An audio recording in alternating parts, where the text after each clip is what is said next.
दिनै 10 जुन नोंथांमोना मिथिगौना दिनैनि सानखौ मानि थाखाय फालिनाय जायो नोंथांमोननो बड'लेण्ड बुब्लि खौरांनि गेजेरजों फोरमायगोन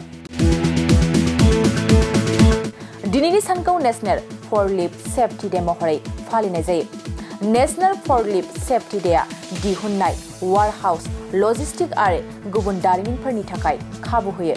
जाय गावसोरनि फरक्लिफ्ट आरो रैखाथि बिथोनफोरखौ बिजिरनो थाखाय फरक्लिफ्टनि सायाव सोनारो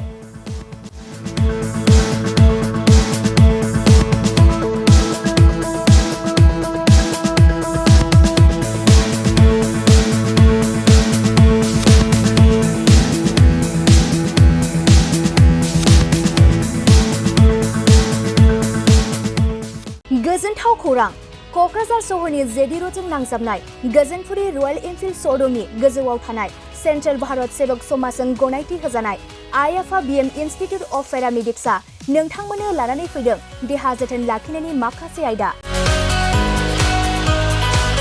लोगोसे 2024-25 मायथाइनि मुं थिसननाया सोलिगासिनो दं आरो फैगौ जोबथा जुन दानसिम मुं थिसननाया सोलिबाय थागोन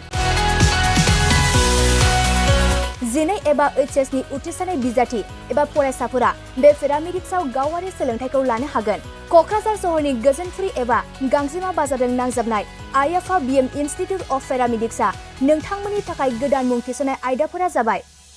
medical laboratory technology first aid patient care and assistant nursing OT technician ICU technician radiology technician बेफोर कर्सखौ 2 बोसोरनि गेजेरावनो आबुं खालामनानै बीएसएस जों गनायथि होजानाय डिप्ल'माखौ लानो हागोन